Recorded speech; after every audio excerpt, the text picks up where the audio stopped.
Hello, everyone, and welcome back to another episode of the Islanders Never Say Die podcast. I'm your host, Sunex, and with me today, as always, is our NHL analyst and expert, the grumpy old man. They say there's no shame in his game because he's always the same. That's me. That's right, Grumpy. That is you. Before we get into our show, as always, we got to go over housekeeping rules. If you guys enjoy the content over here, and even if you don't, please like, subscribe, turn on notifications, comment, so we can boost up that algorithm and get this show out to as many people as possible. We want everybody watching. Everybody watching. Usually shoot to have this show every Wednesday at 9 p.m. Eastern Standard Time. X time. And yeah, I think that's about it. Smash the like, subscribe, notifications, comment. Do it all. Anyway, Grumpy, which topic would you like to touch base first? We had some big Islanders news today. Oh, let's talk about the big Islander news. What do you think? Okay, we can talk about the big Islander news today, Grumpy. I think an individual on the team, if I'm not mistaken, won some kind of trophy today. Is that true? I don't know. They handle it different than they did previously. They didn't announce the winner until the award show. So I don't know if they're just scrapping the award show. I don't know.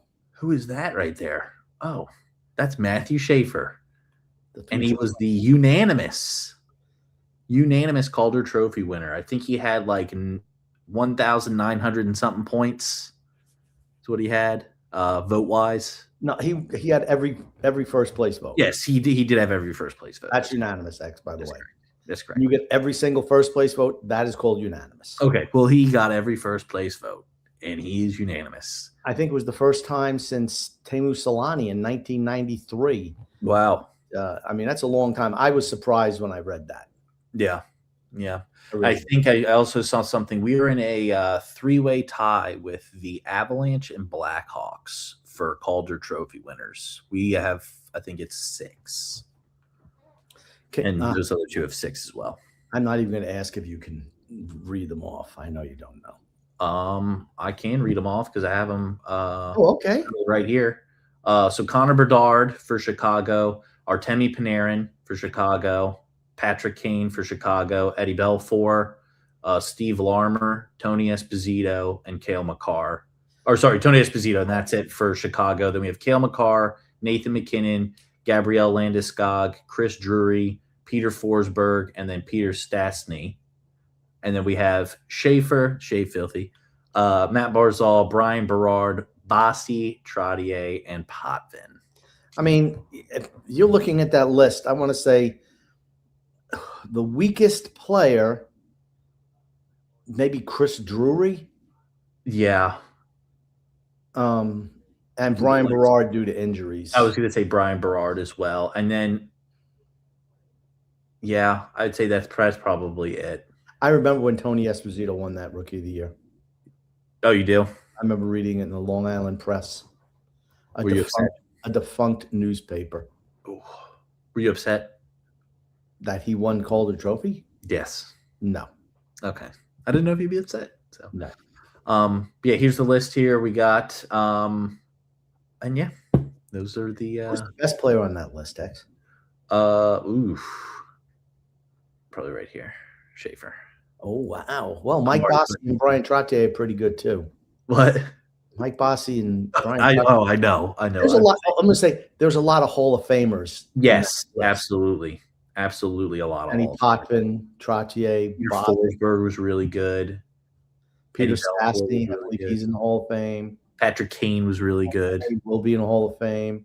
Nathan McKinnon will be as well. Yeah. Gabriel Landeskog. Landeskog, I mean, before the injury, he was on that track for certain. Yeah. I mean, it's just I was surprised that a lot of people were surprised. Well, they were surprised that they were unanimous. I'm like, how could anyone say the best player? He was the best player on the team this year. Well, but he was the best rookie in the league by far. Absolutely. He was one of the if not the best defender in the league this year, in my opinion. He only scored. He didn't have the most points for a defender. I believe Ivan Demidov had 63, where Schaefer had 59, and I actually think Bennett Seneke also had 60, which surprised me. But he was by far the best. They had the point breakdown here. Oh, there we go. Oh, yeah. Okay. Yeah, if you could make that a little bit bigger, Mr. X. That's as big as it's going to get. Let's see anybody else in there who's worth any consideration. Dubas, the goalie for Montreal. Yeah, he's been playing well. Yep, Jimmy Snuggerud, who was really good for St. Louis this year, came on really strong at the end. Just for Wallstad, Alexander Nikishin. He was really good. Ryan Leonard's going to be really good. Ben Kindle was also really good first year. Now, question for you: do you feel like when did this vote take place? I think the end of the regular season.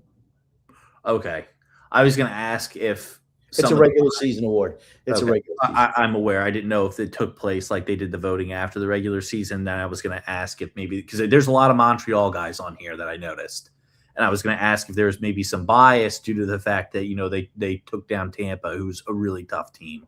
Yeah, I don't know if maybe the voting occurred during that series or after that series. No, but it does tell you something about Montreal, doesn't it? They're going to be really good in the future. They're a young team on the come, right? Yeah. Right? Yep. So that's, I still don't think they're good defensively. We'll talk a little bit about the players as we go on. Yeah. I don't think they're great defensively, but they've absolutely turned that team around. It took a number of years for certain to turn them around, but this is their second straight year in the playoffs. They beat a Tampa team, was really better than them, though, right? Let's be honest. And I think they're better than Buffalo. Yesterday, that series is currently tied 2-2. Right, a fluky goal in the second period. I believe the end of the second period tied it up, which led to Buffalo winning in the third. I have a hard time blaming the goalie on that. It was fluky. A puck was ringing around the back of the net, and it hits a spot in the boards and bounces off of Dubas and goes in. It's like unfortunate. I just have a hard time blaming those on the goalies. I just do. Just fluky. But I believe you have some video of the announcement of Matthew Schaefer's. Yes, I do. We can get into that right here. It was courtesy of Rob Taub. Sent this out. My message is, you are the Calder Trophy winner. Thank you. Oh my gosh! And I don't know if you can see this on TV. There's a lot of tears. Wow. There's a lot of tears. What's Very making you so emotional moment emotional? for the family. Just a lot. My nana's been doing well right now. Yeah. Sorry. Don't be at all. Yeah, it's in a lot of my years I've gone through a lot. We've done a lot as a family, and my mom's helped me and my family so much with just everything. And obviously we've had some tough losses, but it hasn't stopped us as a family. We've gotten a lot closer, and this year has been super important. Yeah, Good day.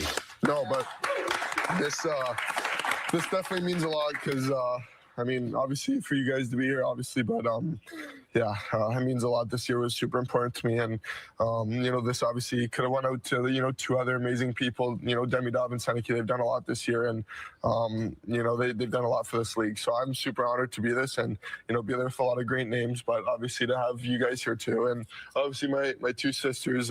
This year has been very important to me, and I want to do it for my mom, but my family. So it's definitely an honor. My message. Couldn't have been better. Yep. Yep. And then, of course, when he says his two sisters, he's talking about Matt Martin's two kids. He also, he spoke earlier saying how, they come home and he's like the babysitter, but he's really not babysitting. He's kind of riling the kids up. I don't know anything. I don't know how anyone does that, but some people rile up children, and then the parents have to deal with it. So, oh well, what can I say? happens, right? Do you know anyone who does stuff like that, X? Never. Definitely don't know anybody that does anything like that. Okay. Yep. Oh, and then we did have this is pretty nice here. I can hit pause on this, but Matthew Schaefer, after winning the Calder, brought it to Northwell Health's Children's Hospital here. And he brought it to some kids, which I thought was really nice. Of him displaying the trophy to the children. Well, I know he does a lot of work with. You like my socks? Here we go. You like my socks? What time is it? I can't even tell time. How cool is this trophy? Look at how big it is.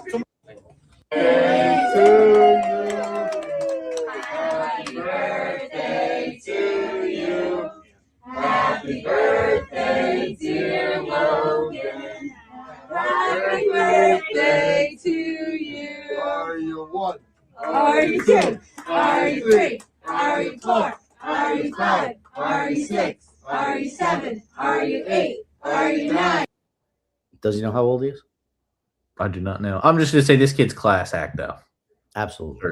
For certain. Absolutely. I'll give him that. He absolutely is. Like I said, you watched the McKenna interview when, they and during the draft lottery last week, and he was like, I'm like, who's this freaking stick in the mud? You look at Matthew Schaefer, he just, Class. Toronto's getting a good player in a couple of years. That's all I got to say. The video plays. Back out of that. And then, that's all we have on the Schaefer news, though. That's it.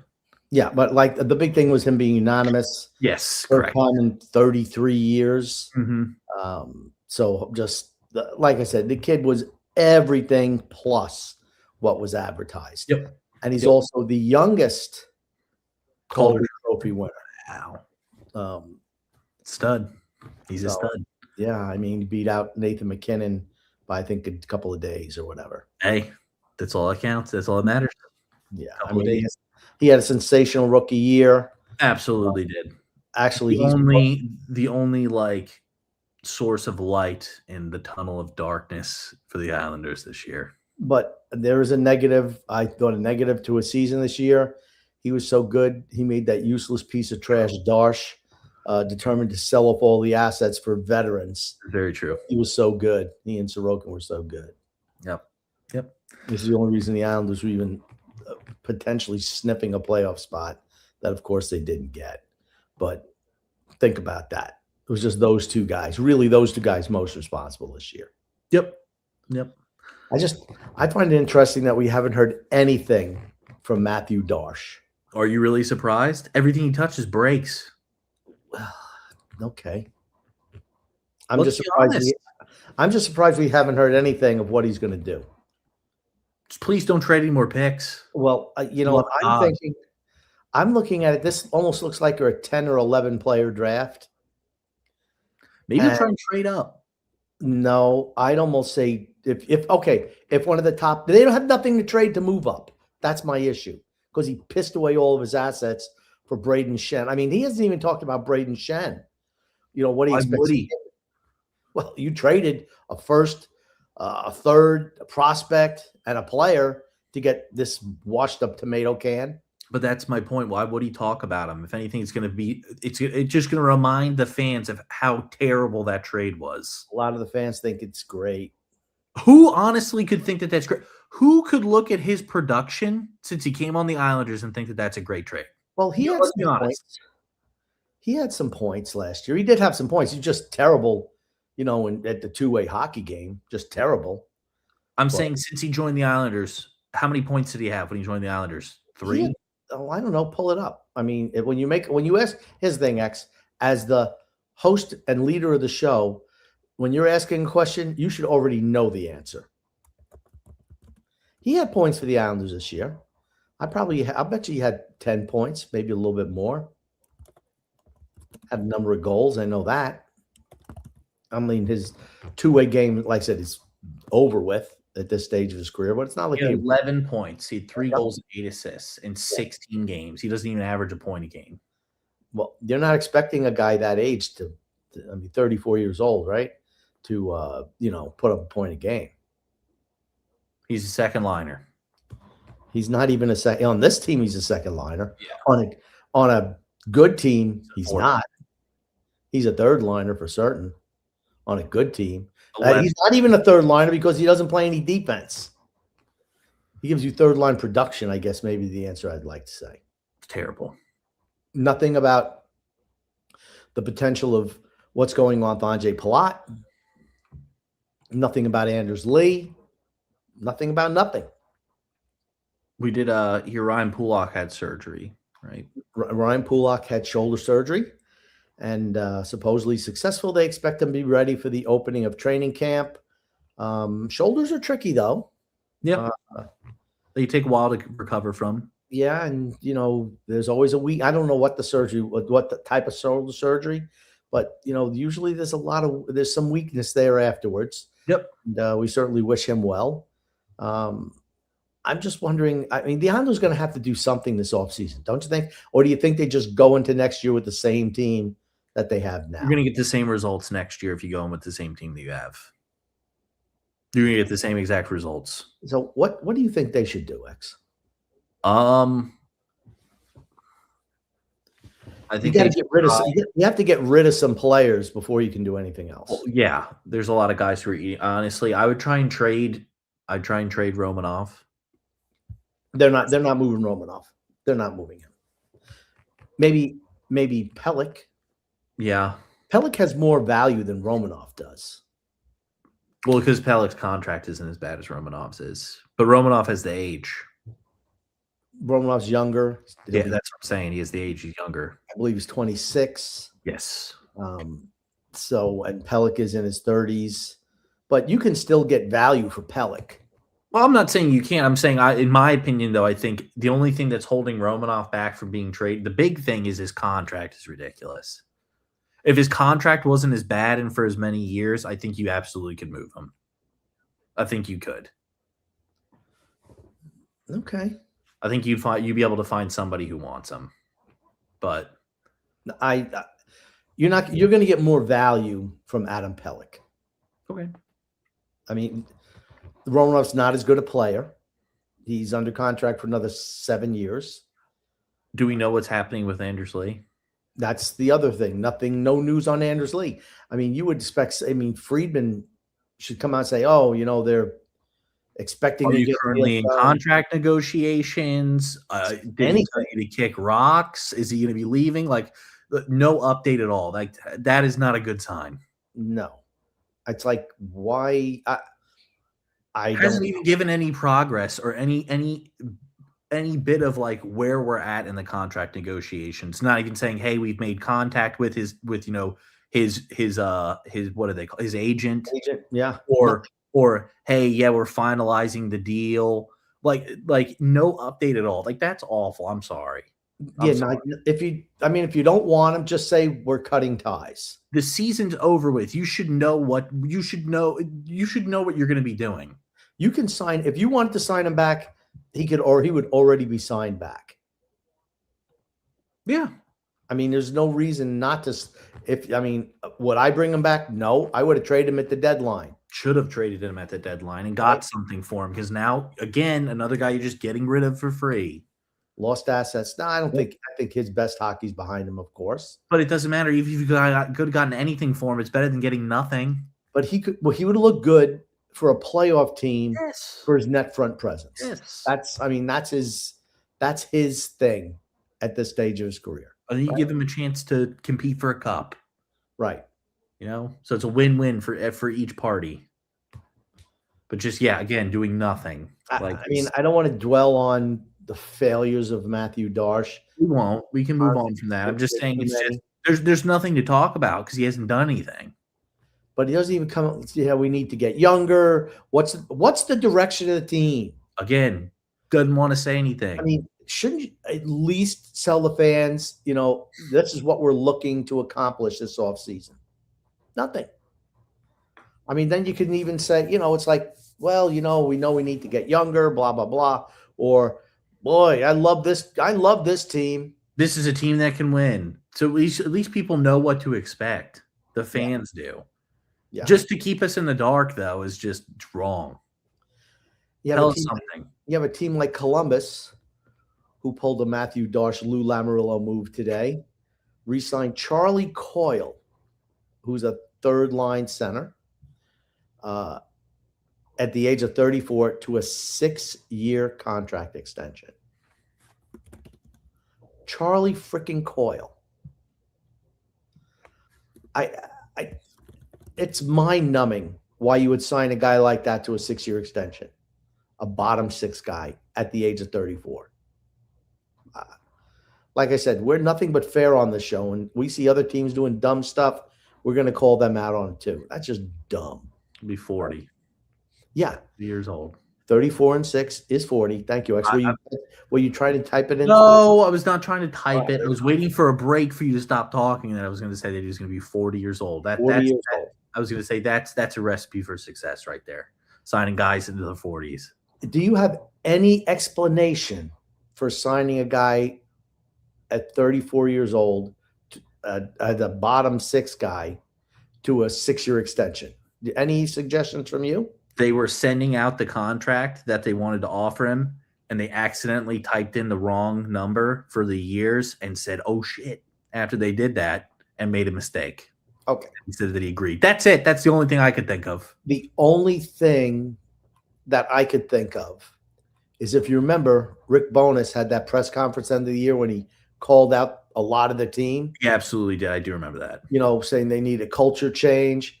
And maybe Charlie Coyle is a culture guy. He hasn't been there. This was his first year there. He hasn't been there for a long time. So maybe Bonus or whoever saw him as like, okay, this is the type of guy we want to build, this type of culture. He's a lunch pail guy, right? Charlie Coyle. So maybe, and this is the only thing I can think, maybe they want him to be part of the solution of changing the culture of the team. That's the only reason I could see why you're giving him a contract period, let alone a 6-year deal. I just think how many years does it take to change the culture of the team? If you got a whole team that's like the way they are, the way that Rick Bowness sees them, falling apart at the end, losing 6 or 10 straight home games, that when you were in a playoff spot and you just tumble out, just. How many years realistically do you think it would take to change the culture? Apparently one guy is going to change the culture. Well, maybe that's not the case. Maybe he's just one of the guys. Probably. Well, why did you need to sign him for 6 years? Well, that's what I said. It made no sense. Even if it's to change the culture, it's not going to take 6 years. It shouldn't take 6 years to change the culture. What, maybe 3 maximum? I mean, 3 years? The thing is, he was supposedly like a top 10 UFA going into the offseason, which should tell you something about the free agent crop this year, right? It's awful. It's awful. But I mean, even that, you didn't need to sign him for 6 years. I You signed a agree. guy to 40 years old. Maybe He's not going to play then. Yeah, but maybe he was looking to roll it. I was like, well, I'll roll the dice. There's nobody else out here. I can get, believe me, these agents talk to owners regardless of what they say. Maybe they said somebody was going to offer 6 years. Who knows? I think it was a gross overpay, of course, particularly the term. The term is ridiculous. But maybe, they wanted a certain dollar amount and he didn't care how many years it took. He just wanted a certain dollar amount and they just didn't want to risk losing him. That's the only thing I could think, because he's part of the culture shift that's hopefully going underway if you're a Columbus fan with the Blue Jackets. That's the only thing I just think that contract's terrible. Also, rumblings in Edmonton that they're looking for another new goalie. Shocker. Wow. They still have Tristan Jarry under contract, I think another 3 years. But That's Tristan Jarry East, right? Not Tristan Jarry West. No, Tristan Jarry is West now. He's West. Oh, Tristan Jarry is Tristan Jarry So you West. can say he's Stuart Skinner West. He was Stuart Skinner East previously. Okay, gotcha. So just had to make sure I was getting them correct. That's all. Scuttlebutt going around is that who are they going to look for on the trademark available goaltenders? And consensus seems to think maybe Jordan Bennington is going to be the guy. He was not real good in St. Louis this year. He's a big game goalie, though. I'll give him that. Would you try and trade Rittich? Rittich is a backup. You don't think that he could ever be a starter? No. Okay, because I thought he played well this year. Okay, but he was backup. Okay. And he fell off at the end of the year. He's not signed with the team. Oh, I did. Oh, he only signed a 1-year contract? Yeah. Oh, I did not know that he only signed a 1-year contract. Okay.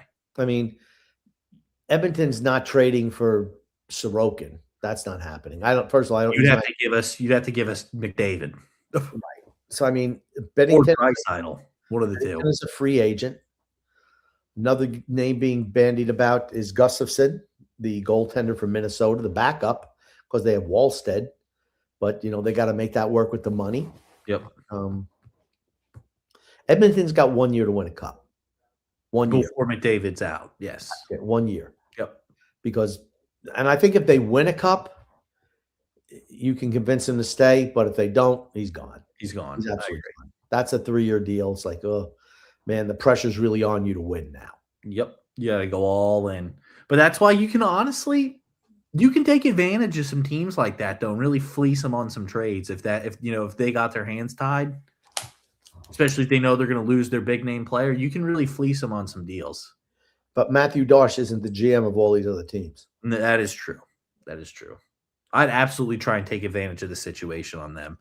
You want Sorokin? No problem. It's going to be like your next 6 years of first-round draft picks. Well, that's not going to happen. Show us how much you want him. Like I said, maybe you get 4 years first-round picks. I think I mentioned last week maybe a couple of ones and Ryan Nugent-Hopkins. You got to make the money work too, right? Yeah. So, I mean, that's a deal, I'd take it if I was the Islanders.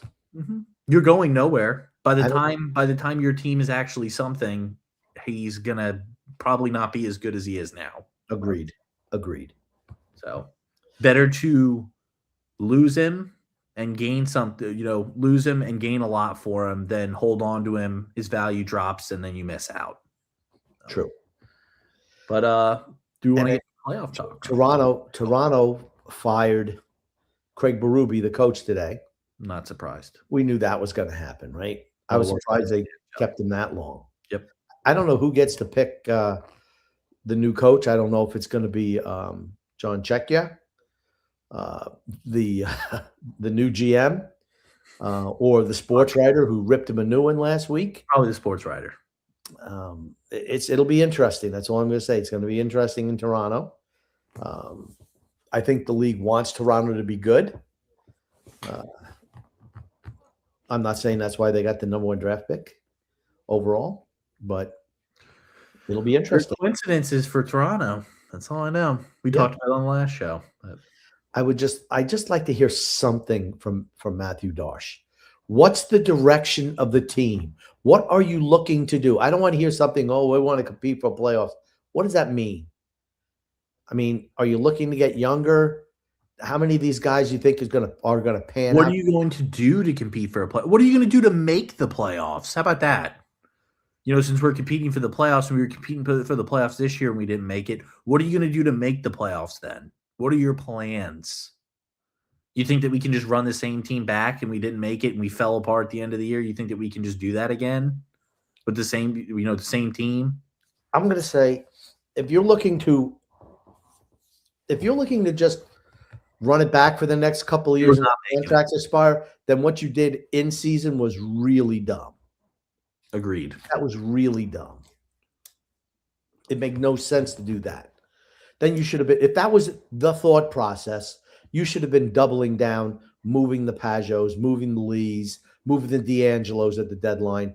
I mean, if you're just going to sit still and just, ride it out for a couple of years till contracts expire. But I mean, when you kind of double and triple down, when you bring in, Susie and Pulock and Shen, and then give contract extension to John Gabriel Pageau. I mean, it makes it. I don't know what he's thinking. As a fan, I don't know what he's thinking. They should come out and say something. This is our plan. He could have done it at the end when he came in last year. This is our plan. We're looking to rebuild. The current iteration is over. We're looking to load up on young talent, as we've seen in Buffalo, in Anaheim, Montreal. in Montreal. It works. We're seeing it. Philadelphia. Even though Philly got absolutely slapped by Carolina. We knew they were going to get shit canned by Carolina. Do you want to talk about the playoffs, Grumpy? Why not? Why not, X? What the playoff picture here? Let's pull up. It's a little bit shallower now. It is. Yeah. Current standings. Okay. Now I believe Minnesota was up 3-0 today against Columbus in the second period in Colorado, which is surprising.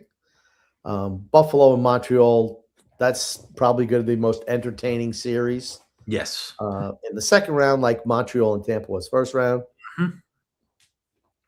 The least entertaining series have been the series with Carolina because they've just sweeps. I think they're one of the I want to say they're one of the first teams to win 4 straight games in the playoffs, like have 2 straight sweeps in the first 2 rounds. Yeah, I don't know I don't think there's a whole lot of teams, maybe 6. Yeah, that have done it. League have, gone 8-0 in the playoffs. Then you had Vegas beating Anaheim last night. I just don't think Anaheim's ready yet. They're a little young. Yeah. I don't think Vegas is great. That's been a really physical game. That's been a physical series as well. There have been a lot of fights in that series, a lot. And same thing with the Buffalo Montreal series. There's been some good fights in that one too. Absolutely. Yep. And like I said, Minnesota came out really, it's elimination day. Yep. So, I mean, they're coming out. They came out ready to play life.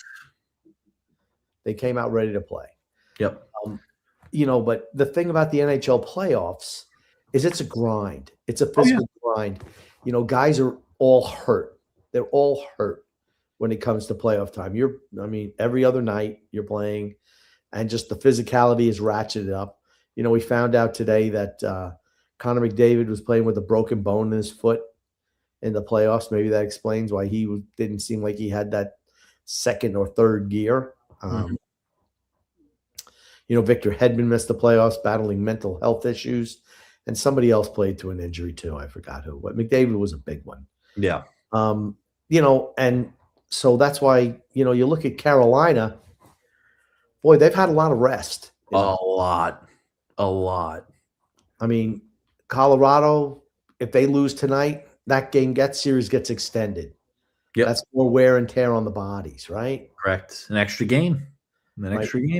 Doesn't Buffalo and Montreal look like it's going 7? Absolutely. There'll be another 7-game series for, Yeah. I mean, and then honestly, my opinion, I think Carolina is going to have just breeze right through because I think if they play, I think I have Montreal winning that Montreal Buffalo series. So I think if they play Montreal, Montreal is going to be way too worn out from 2 7-game series, and Carolina's going to have full rest and just absolutely run over them. That's what I think is going to happen. And the Dobas kid has been really good.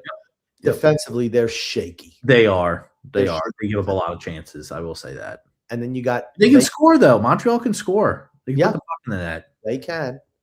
Then you have Vegas and Anaheim. Yep. That series has been really, really physical as well. And next game is at home for Anaheim. So if they win, tomorrow, that game's going 7. Yep. Minnesota, if they win tonight and they, win in Minnesota, that'll be a game 7, at Colorado. So it's interesting. The one team getting all the rest is Carolina. I mean, they had the easiest. Honestly, let's be honest. They had the easiest road to the east to the finals. they had the easiest second round matchup for certain. And one of the easiest first round matchups. Well, Ottawa's not bad this year. They were great. Okay, but you could say that, Same skill level, I would say, is Pittsburgh and Philly.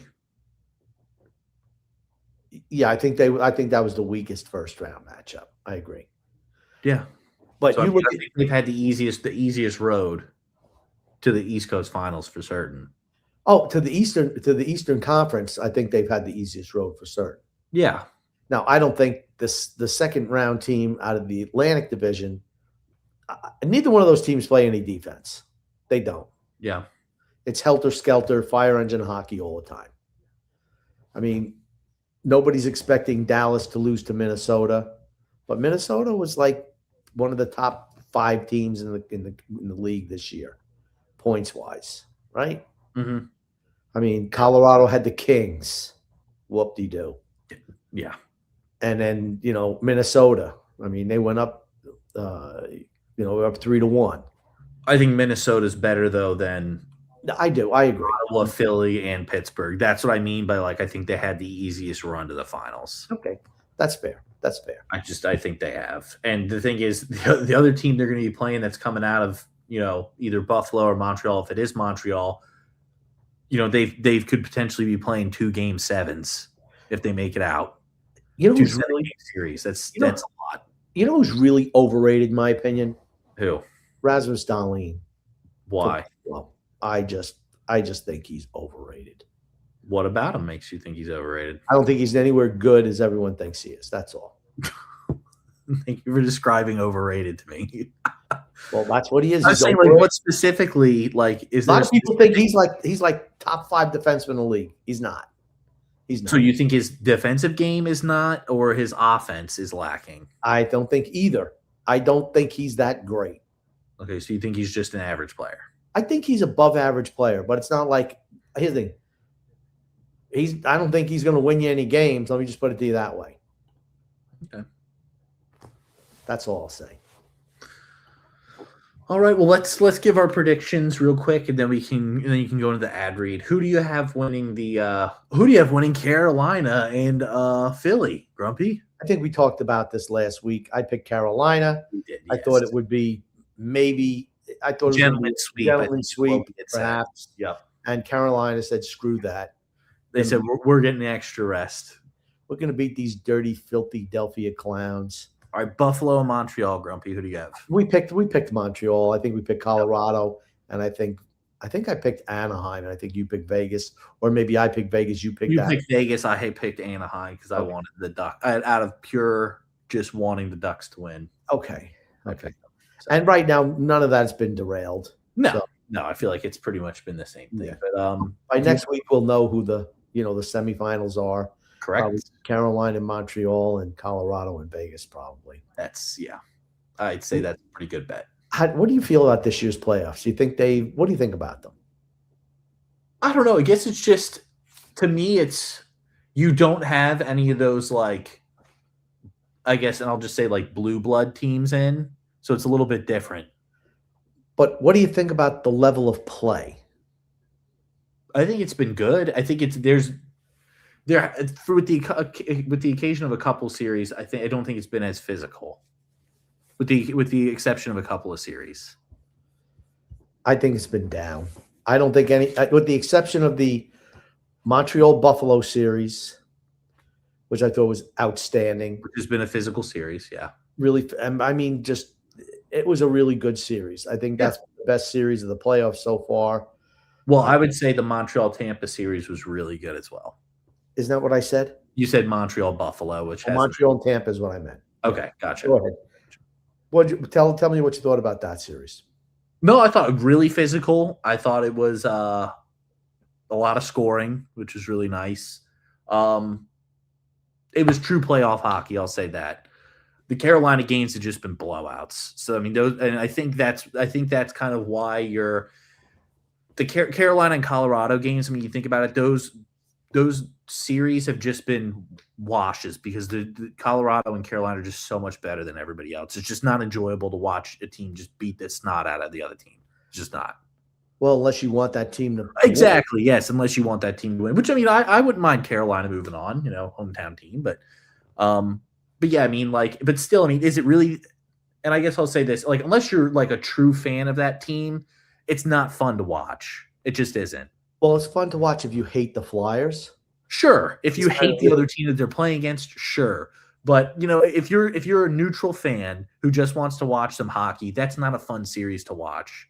But the Montreal, Tampa, and Montreal Buffalo series have absolutely been electric to watch, and same with the Vegas Anaheim series has been very good as well. Yeah, very entertaining. That's true. Yes, both of those series have been very good. I've enjoyed watching them. For me, I just don't think it's been as good this year as in other years. And I think it's because you don't have those true and I don't want to sound weird by saying this, but you don't have those teams that it's the playoffs is for baseball. You have the Yankees and the Red Sox. You don't have any of those teams in it, like the really big name teams. Okay. At least for me, you don't. Okay. You don't have your Oilers are out. You don't have your Islanders, right? You don't have your Islanders in there. But no, you don't have the Blackhawks or Boston was in and they got eliminated early. But I'm talking about those bigger name teams going deep. But I just don't think the hockey's been as good. I think you're seeing, as I mentioned, I think now 3 weeks ago, I said, are we seeing a changing of the guard in the NHL? I think the answer is definitely a yes. Definitely a yes. And it's like you think about teams like Tampa, where do they go from here? I mean, that's a disappointing loss losing to Montreal in the first round. Yeah, and especially they lost at home, right? Yep. Yeah, that's tough. That's really tough. And they outplayed Montreal in that game. They really did. They outplayed the most of the series. Yeah, they really should have won. Just Vasilevsky had just two really bad games. They lost. Really. I mean, the last game, I don't think it was his fault, but he definitely had one bad game. Game. Here's the thing: they lost 3 home games in that series. Yep. And it's not like they lost on many shots. It was only a few. They outshot Montreal, I think, in almost every game. Yeah, they outplayed Montreal. Yeah. I thought they were the better team. They lost, but they were the better team. Yep. And that's why I picked them to beat Buffalo, because I don't think much of Buffalo. I just don't think they're ready yet. That's all I'll say. I don't think they're ready yet. And then the West, Edmonton losing to Anaheim. Not many people had that on their bingo card. Nope. And the same thing with Minnesota over Dallas, even though Minnesota and Dallas were really competitive in season. Yeah. But I think it's good for the league where you have a change in the guard with some young players. Let me ask you this. Who do you have making the Stanley Cup Finals? I already know the 2 teams I'm picking. I'm going to say Carolina and Colorado. That's exactly why I have. Yeah. I really, honestly, I can't see it going any other way. Yeah. I just can't. Whoever comes out of that Buffalo-Montreal series is going to be gassed, and Carolina's going to have full – Carolina would literally have to implode to not make it to the finals. I just think Colorado's better than everybody else. Freddie Anderson is playing so much better Yeah. this playoff series, this playoff run. So, I mean, you never know where he can implode. But like I said, for Buffalo and Montreal, their defense just isn't good enough, in my opinion. Yep. Carolina plays such a good overall game. I mean, Taylor Hall has been outstanding. That second line of Taylor Hall, Jackson Blake, and Logan Stankoven has been really, really, really good. The first line has not scored a whole lot. That line has carried them. Stankoven's been outstanding, and Taylor Hall is like, whoever thought I'd say, man, Taylor Hall has been a blood and guts player. No one ever said that about him. Yeah. And he's been just outstanding doing all the little things this year. I mean, kudos to him, right? 34 years old. Good for him. Yep. Former MVP for the Devils back in the day. Yep. Now, he's just been tremendous for Carolina so far. So we'll find out. But I definitely have Carolina out of the East. And I still think Colorado's probably. Yeah, Colorado's who I got coming out of the West. They're really good. Yeah. Yep. Let's get to our air read, Mr. X, if that's okay with you. All right. The Stanley Cup playoffs are here, and DraftKings Sportsbook, an official sports betting partner of the NHL, has a new customer offer. Bet player props, bet live from the opening faceoff to the final horn. Every moment matters. New DraftKings customers bet just $5, and you receive $100 in bonus bets instantly. Download the DraftKings Sportsbook app and use code THPN so that you're ready for the moment. That's code THPN. Turn $5 into $100 in bonus bets instantly in partnership with DraftKings. The crown is yours. Gambling problem? Call 1-800-GAMBLER or 1-800-MY-RESET. New York, call 877-8-HOPE-NY or text HOPE-NY. Connecticut, call 888-78-9777 or visit ccpg.org on behalf of Boot Hill Casino in Kansas. Wager tax pass-through may apply in Illinois. 21 plus in most states, void in Ontario. Restrictions apply. Bonus bets expire 7 days after issuance. So what that means, you get yourself that $100, you're going to have to bet that with the next week. Got to bet or you lose it. For additional terms and responsible gaming resources, see sportsbook.draftkings.com/promos. Limited time offer. Let's get in some comments, Grimmy. Let's get in some comments, X. I'm wondering what the doldrums of the off season, what the fans are thinking. Matthew Schaefer says, "Good evening, gents. Exciting playoff hockey." Yep. I don't know. Has it been overall? I don't know. At least a couple of series happen. Matthew Schaefer also adds, Schaefer with a surprise today, winning the Calder. Ooh. Well, Did not see that one coming down. Well, I guess the fact that he was on the show, they set that stuff up. Yeah. So, and it's nice. I know he was thinking about his mom, so it was, just a couple of days after Mother's Day. Did you get anything for your mother for Mother's Day, Mr. X? Yeah, I did. What'd you get her, X? I got her petunias. Petunias. Very good. Freedom Fun Adventure says, so happy for Schaefer to win the Calder unanimously. So well deserved. The kid's still 18. Very true.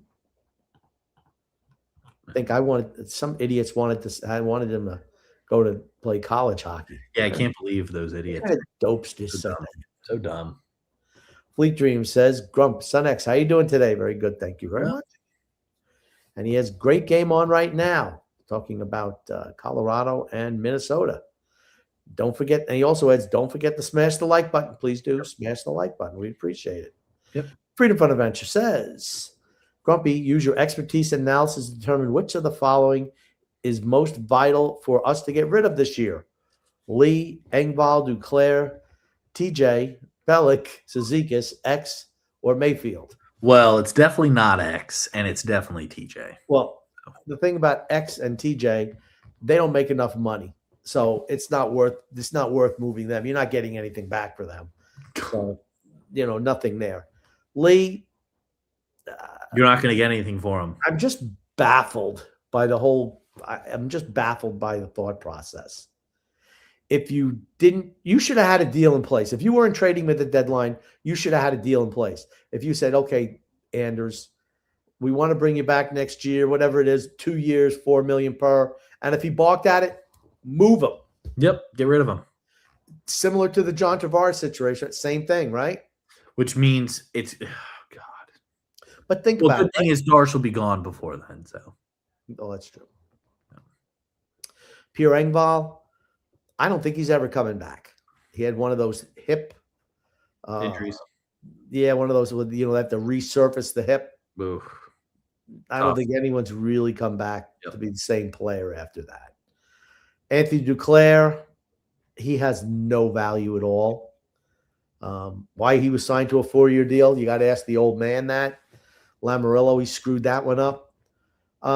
Adam Pelech, he's probably he gets you the most in assets. He's a guy still under team control. Anders Lee is not. Yep.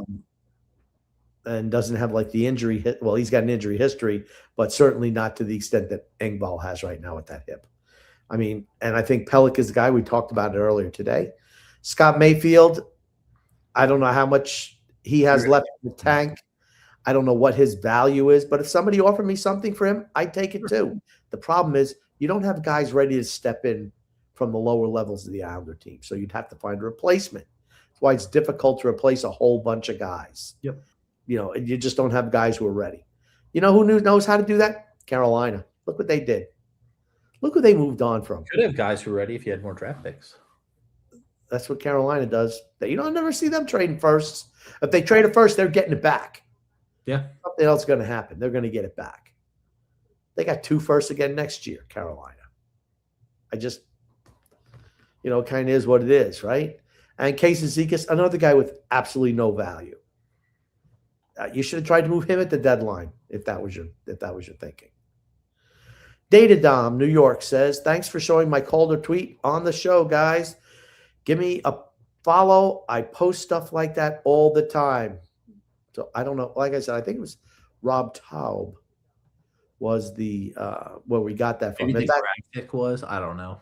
I don't know who. Hey, we'll give everybody a follow. It's from J Fresh Hockey, hockeystats.com. Okay. Excuse me. Freedom Fundamental says, oh, well, look at that little jersey X can show content send from Rob and Data. Oh, boy. Look at that. Oh, man. Look at that, X. Taking shots again. Freedom says, Grumpy, you mentioned when Warden was watching baby Liza, she failed and allowed the baby to hit her head on the wall. Is that what the Warden did with the boys? Does that explain how they turned out? Hockey helmet? Oh, my goodness. Hockey helmet. Did I say that Liza banged her head on the wall when the Warden was watching? I think you did. One show you did, yeah. I don't remember. Did she do that? I don't know if she did. Yeah, she went like this. Wham! And then smashed it. Yeah. Well, like I said, I'm always looking out for my baby all the time. All the time. And State of Survival here says, watch Schaefer turn Engvall into a 40-goal scorer. They both have speed. I don't see that happening. I can't see that as happening either. Honestly, that would be a crazy feat. If it was able to be accomplished, that would be insane. And, it could wind up he has a career-ending injury too, Engvall. So True. That's a shame. He's still getting that money, though. Yeah. Yep. And then Freedom here says, Grumpy, there is more light than 48. Stop going negative, you little jerk face. Ooh, Grumpy. Do you really think who? I disagree. I mean, everybody else is old. Same old, same old. Team hasn't made the playoffs 2 years in a row now. You have no more picks that are worth anything. You're picking 13th in an 11-player draft. I mean, not good. Not good. I mean, maybe some other teams reach. Yeah. I don't know. That's all you can hope for at this point, right? Did you try and trade off your pick this year? If I'm looking to trade down, okay. And I don't know what their board looks That's like. what I mean by, though, is trade down and acquire more picks for future years that are higher. Yes. Now, of course, we don't know what he's trying to do. We don't know the direction of the team. Nobody's trying to do anything to keep his job. That's literally it. I'm not looking to trade down to get more picks so you could deal him at the deadline for some other, rotting carcass of a guy in his mid-30s with term on deal. That I'm not who he is. I'm going to tell you exactly who he is. He is, and you'll know who this is. Nobody else will, but he's Arbeloa. He is a yes man. He does whatever he can to possibly keep his job. That is it. That is literally it, and nothing else. Well, I don't know. I don't think I do have a little bit. I think he's a yes man. I do have a little bit of a cold today. Got it from that little baby. The warden was. You like when she does that, don't I? Yeah, I do. I do. Data Dom says, if the Islanders trade Pulock and the return isn't a player that can help immediately, I don't think the D will be good enough to make the playoffs. I don't think team's good enough to make the playoffs. Period. Yeah. Okay, here's the thing you need to, if you're talking about playoffs next year. Is Sorokin going to be as good as he was last year? No, he had a career year. Probably not as good, right? He was sensational this year. It's very tough to duplicate that. Very tough. And you're not going to go 10-0 in overtime. No. You're just not. No. That's not going to happen next year. If they went 5-5, they're not even they're the Rangers. They're definitely not making the playoffs if they went 5. I mean, think about it. Everything broke our way this year, and we still didn't make the playoffs. And Schaefer was great. I think Schaefer will be better next year. But everybody else getting older, right? Yep. It's not like we have this guy's stepping in. This guy's potential to step in. I just don't see it right now. Like I said, I just wish you come out and say this is our blueprint going forward. Stage of Survival says, what do you predict Darce's first move will be? X, do you have any suggestions on that? I was trying to think of something witty to say, and I couldn't think of something right away. So, no, I have no idea what his first move is going to be. Probably to trade away more picks. I don't think he's going to trade away more picks. I'm just joking when I say that. Honestly, you want to know what I think he's going to do? Absolutely nothing. I think that's exactly what he's going to do. He's going to do nothing and roll the same team out there again. That's what I think is going to happen. He's just going to kind of stand pat, is what you're thinking? Yes. That would be disappointing, right? I think that's exactly what he's going to do. He's going to do nothing. And he's going to portray it to ownership as, look at how close we were to making the playoffs. I don't think we need anything new. It was just a couple of bounces that didn't go our way. That's why we didn't make it. I think he's going to keep the same players. That's what I think is going to happen. I'd be shocked if he made moves. I can't see that as happening. What do you think? What do you think his first move will be then? I think he's going to look to move Duclair. I'm looking to move Pulock. Or here's what I'll say. The first move I think he's going to make is trying to sign back Andersley. I think he's already made Andersley an offer, and it's probably take it or leave it. And Andersley's waiting to see if someone will offer him more. Otherwise, they'll take it if they don't. Yeah. So that's what I think it'll be. But still, I think that'll be the first move that happens. That's what I think. There's not a whole lot of open spots on this team. No. Data Dom says, most are vastly underrating how much better of a coach DeBoer is than Patrick Waugh. I'm not here that we're not. We all think he's a better coach than Patrick Waugh. Yeah. We've said it on the show before, too. Yeah. Freedom says, with Barzy having an injury, it's just another sign to trade high. I don't know how much you'd get in return for him. He's good this year. All right, he's got 6 more years left on his deal. He's been a little dinged up the last couple of years. He has. He had the what was it? The it was like the knee injury, right? The knee, yeah. And he has like bone on bone, right? Still not 100%. He has like bone on bone, right? And then I don't know exactly what. I thought the cartilage was like gone in his knee or something like that. It's problematic. That's all I'll say. Yeah. Freedom Fund Venture says Schenectady's numbers were Schenectady. That's not his name. Shape. Maybe he's trying to pipe in shape. No. We're good with the Islanders. Same with his playoff percentage. So a lot to like, including a high hit total, but overpaid for him. His contract is overpaid at this point. He is aging. Schenectady. The hell's Schenectady? Schenectady? I don't know. I don't know. I'll try and look it up. Okay, next comment, please. Data Dom says Romanov is a negative asset. You'd have to attach a pick or a prospect to dump him. Pulock would return a first-round pick. Yeah, they're not getting rid of Romanov. They're not going to get rid of more than one guy on the defense corps that Peter DeBoer says they need to be way better defensively. You're not going to – and he maybe doesn't even want to get rid of Pulock. Is Pulock a guy – would DeBoer accept being hired as coach if you want to go through even a soft rebuild? I don't know. Maybe you've guaranteed certain things that would say okay to him. Guaranteed 5-year deal. I don't know. But Pulock absolutely is more value than Alexander Romanov. I have no idea who Frieden was trying to say, by the way. Okay. So Freedom from Rich says, Grumpy, you can't tell everyone what you're doing. You may want to plan for a dopamine hit, but no one with a brain tells you what they will do. Lou used to tell everyone and then couldn't do it. I just want to know that I'm not saying you need to tell everyone what you're doing, but you should say what the direction of the team is. we're looking to get younger. Yeah, we're looking to get younger. We're looking to acquire some players during the off We season. think this team can compete as is. Just you don't have to say exactly what you're doing. Just Yeah. almost give like a not even a hint, but like just let people know what direction That we're you're going, doing not something. the actual moves you're going to make. Yeah, Right. exactly. Just what direction you're looking to move. Yeah. This team needs to get younger on defense.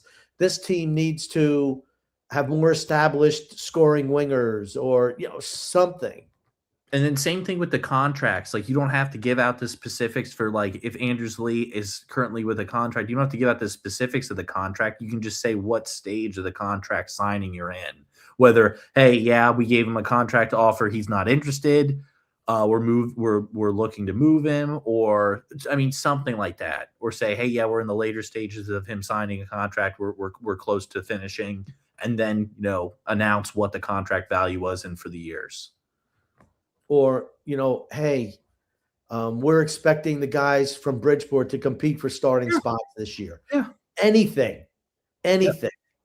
You're not specifying what guys it is. Tell everybody, it's like, yeah, this is a team. I mean, they're one of the oldest teams in the league. So if you came and said, our team needs to get younger, I mean, okay, that's pretty obvious, right? Yeah. I mean, you're not giving away state secret with that. No. Means you want to get younger. And if that means, trading away veterans to get more draft picks, so be it. Or maybe you get some teams that offer you some younger guys, maybe. Right. Or something. Or you're looking at a guy like Kent Johnston, who was horrible with Columbus this year. Maybe he just needs a change of scenery. Maybe you throw a second-round pick or something at Columbus for Kent Johnson. I mean, those are little things. You need to tell people what you're thinking. Look what Philadelphia did, right? They got Zegras for what? Nothing. For literally nothing. I mean, fourth round pick. Right? They have to re-sign him this offseason. Yeah. But he's been good. Yeah, that was a good deal. And we talked about it at the time. We should have done that. That's right. That's a move that would have been Grumpy approved. Yeah. Because you're giving up some assets, but you're not you're getting a depressed asset in Trevor Zegras, hoping to strike it rich, and Philadelphia did. And also, I do want to say something. I did watch Drew's video, by the way. I did watch his video. I did my homework, and it would have been a Drew-approved trade as well. There you go. He said that he would have done that if he was in the situation of the Islanders GM. So yes, yeah. I mean, I think a lot of people would have. Yeah, those are the type of thing. You're not telling anybody what move you're making, but hey, you know what? Let's go after a guy like Kent Johnson. I mean, and all you have to do is say we're looking to get some younger guys. Think about it. I mean, how dumb of a move was it by Philadelphia to trade Cutter Gauthier? I mean, they gave him up for Jamie Drysdale, defenseman. We could have made that deal. We probably tried. He had 41 goals this year for Anaheim. 41 goals. He wanted to sign contract because he wanted certain language in the contract. What? So that stopped you from signing the guy? because Kevin Hayes was bad mouthing the organization to the kid, supposedly. I don't know. You got to be better than that.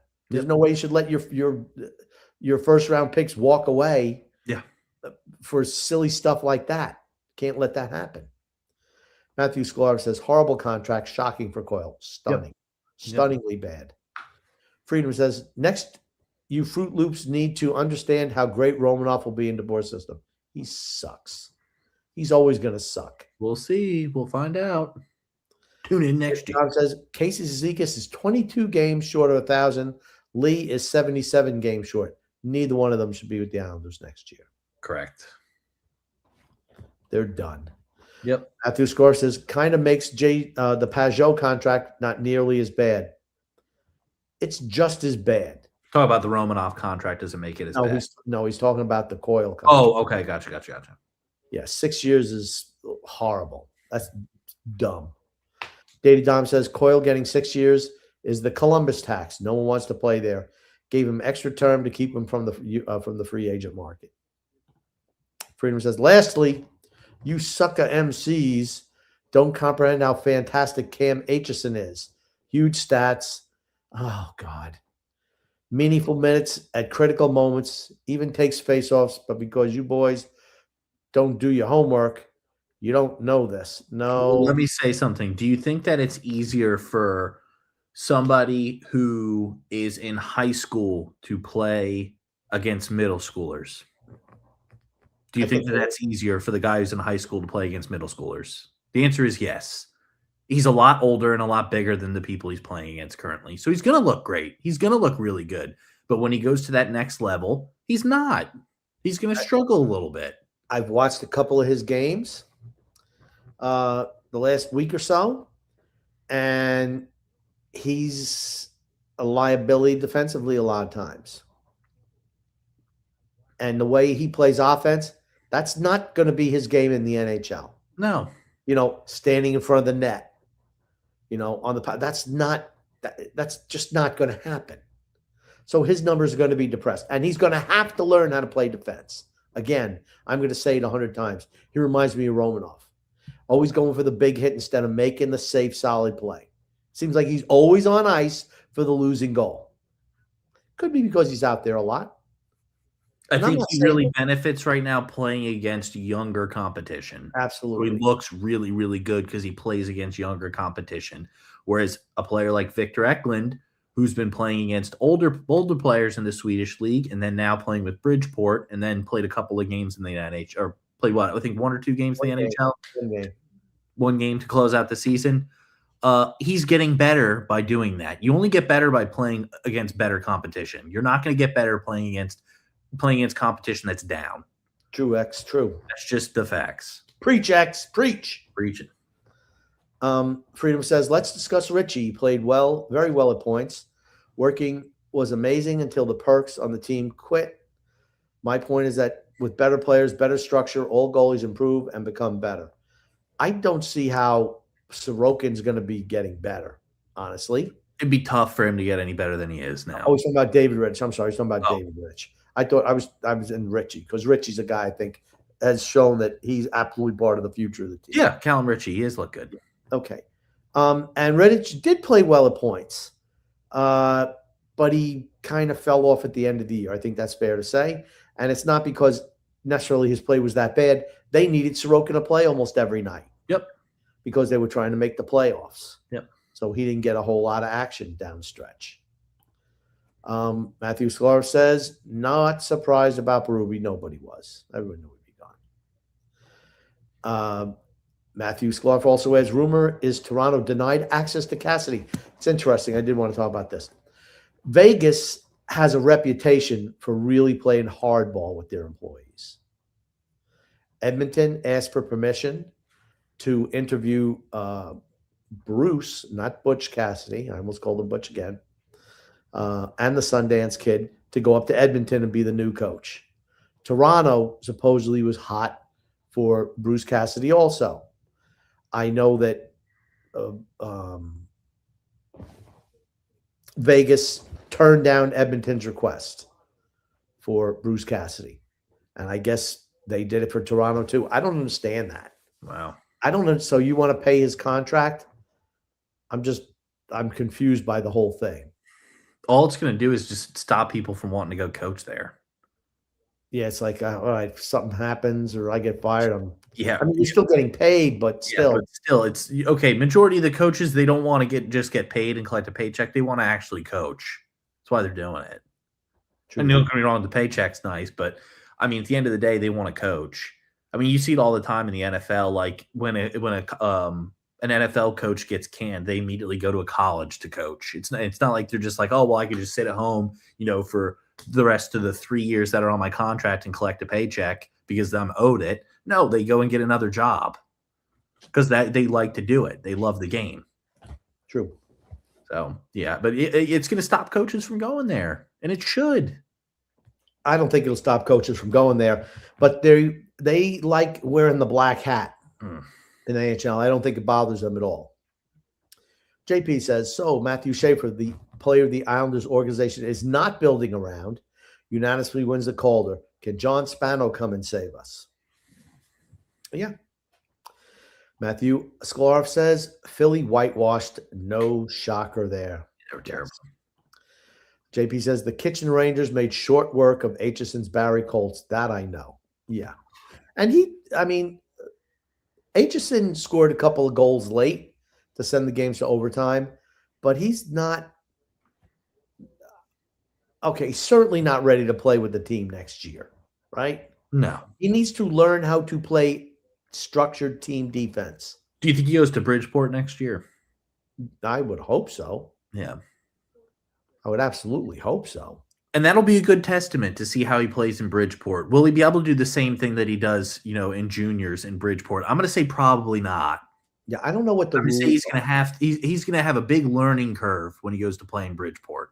I mean, if they have somebody who's teaching team defense down there, and I don't know if he has to go back to juniors another year. I don't know how that works. I don't know what they do. I don't know. I'm always confused on those rules. Yeah. If it's the second year, he also has to go play back in the juniors. I'm not quite sure. So I'm just saying I'd be very curious to see how he plays against some older, more experienced competition. Yeah. Now he did not look as big in the playoffs as he did last year on his tape because he was playing against younger players back then. Now, and because he's a fully grown man, yes. He's not going to be getting any bigger. No. So he put on more weight, but he's not getting taller. I don't even think he's putting any weight on. I mean, he's a physically mature young man. So I was interested to see just by looking, okay, is he out there? Is he out there? But he was certainly not big enough where I'm like, oh boy, he's just bigger than everybody. Yeah. So, JP says Noah Dobson by and large looking really good in Montreal, by the way. Yeah. Yep. Because he's a really good player. Gungun says, will the Sabres prevail? After eating supper, is Dog Z slow like a snail? He just, after he eats dinner, he kind of just like, bloop, just plops down. JP says, and I think I was wrong about Dobas. He's freaking really good too. The Habs are stacked for years at the most important positions. It's actually a bit scary. Dobas, Fowler, Krutau, and Vulcan. Yeah. Look good. You know what they did? They sucked for a few years. They traded away veterans for draft picks. And then they took those assets. They moved up and down the draft. They acquired a player here and there to make their team better.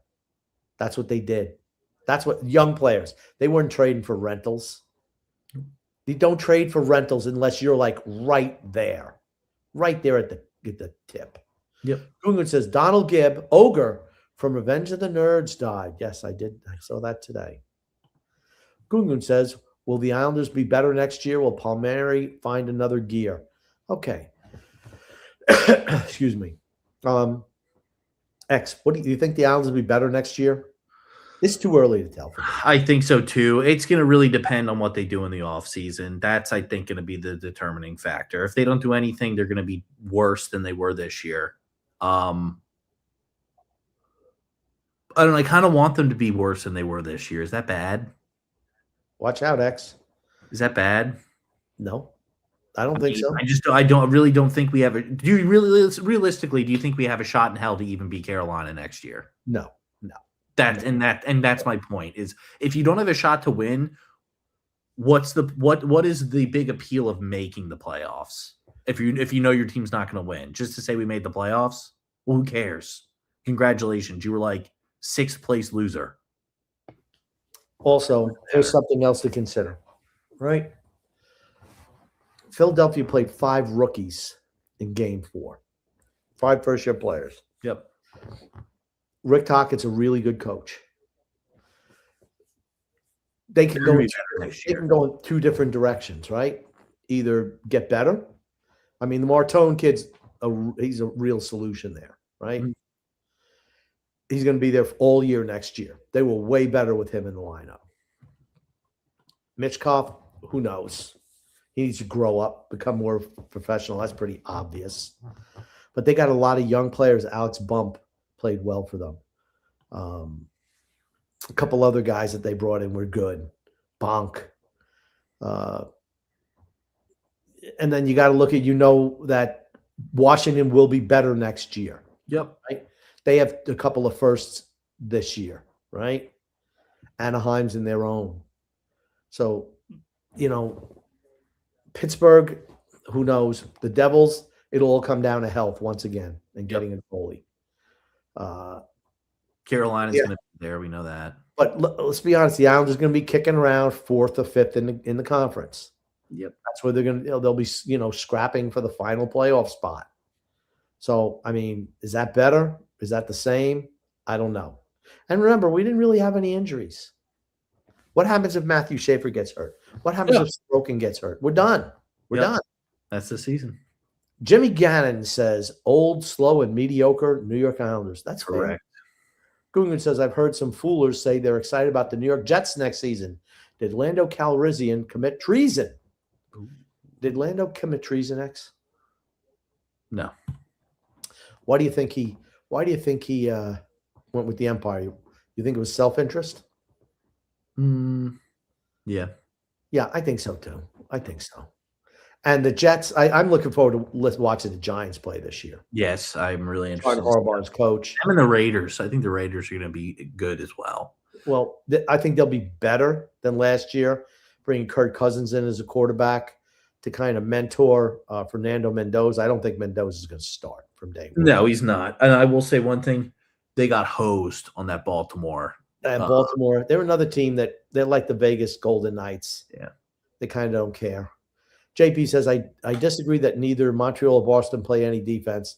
I think they're 2 of the faster teams in the game, playing one another in Game 3. Montreal really played the neutral zone well. Yeah, I just watch their zone play, their defensive zone play. It's problematic. Montreal keeps on throwing the puck in the center of the ice. Buffalo can't stop taking penalties. It's like, come on, guys. I just think Carolina. It doesn't matter when the Canadians can capitalize on them. I just think you're going to see Carolina's going to eat either one of those teams up. Yeah. And I'm not saying that they don't have more talent, but they're a better team right now. And Carolina is more rested. Yeah. JP says, and I don't think that changed that much in Game 4. JP also adds, I think the level of play in the tournament has been good. I've been watching all the Montreal games. Well, they've had the best. They've absolutely had the best series. Yeah. What I know is that the NHL can't officiate the speed of the games on ice in real time. That is a very fair comment, JP. Who also adds the NHL needs to add 1 ref and linesman on the ice, 1 with the booth above communicating to the other ref in real time. Don't they kind of have that now a little bit? Said 2 linesmen. Okay.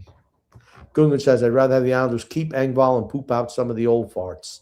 Grumpy, as a dashing young stallion, did you ride go-karts? Yeah, riding go-karts was fun. JP says, I'm sorry, I didn't type that well. 1 ref, 2 linesmen on the ice, 1 ref in the booth who communicates in real time to the ref on the ice. That would ostensibly fix a lot of what ills the playoffs. So kind of like video assisted review. I still have a problem where they put the whistles away in the playoffs. They absolutely do. It's a difference. It's literally an entirely different game in the playoffs than it is in regular season. It's like almost a different sport. Yep. JP says, when will Freddie Anderson turn into a pumpkin? That's a $64,000 question, isn't it, X? Yep. That it is. That it is. Yep. I mean, I wouldn't expect it to be next round. Could it be in the Stanley Cup Finals? Oh, that would be devastating. Okay, in all honesty, I want whoever comes out of the East to win. I'm not rooting for any. I'm rooting for the Eastern Conference also. Yeah. Absolutely. Jimmy Gavin says Keyshawn Aitchison is the real deal. What a stud. We'll see. Yeah. We'll see. He's raw. He's really raw. Jake Kiriako says, you guys need to get your episodes on Apple Podcasts and Spotify. I texted TJ about this for the last no episodes on my queue. That's a TJ thing. Yep. And I asked him to do it, and he said he's not doing it. I don't have time. He's got plenty of time, X. He's got time to eat. He's got time to fill his face. He's got plenty of time to eat. That's for sure. Yeah. Mario Vargas says the Islanders are a shoo-in for the Cup next year because Romanoff will be back. Oh, that's got to be a troll comment. I think so. Sarcasm off.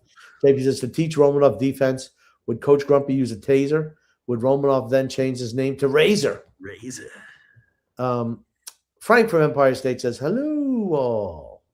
Hello, Frank. And last comment of the night, Grumpy. Jimmy McCall says Islanders need Fletcher to coach the team so they could play on tempo. I mean, I'm happy they have Peter DeBoer. He's a good coach. He's a good coach. Better than Patrick Waugh, that's for certain. Yep. Anything you want to say, Grumpy, before we log off? Yeah, thanks again, everyone, for listening. But love and laughter to everyone who listens, and even those who don't, from Sun-X and the Grumpy Old Man. And I would thank everybody for coming out and listening. As always, love the interaction in the comments. Hopefully, we hear some news on the Islanders. Hopefully, we hear anything. Right? Any news is good news at this point in time. Yep. And yeah, we'll be back with the I guess the Eastern Conference and Western Conference finals, and then we'll see you guys next time. Thanks, Grumpy. My pleasure.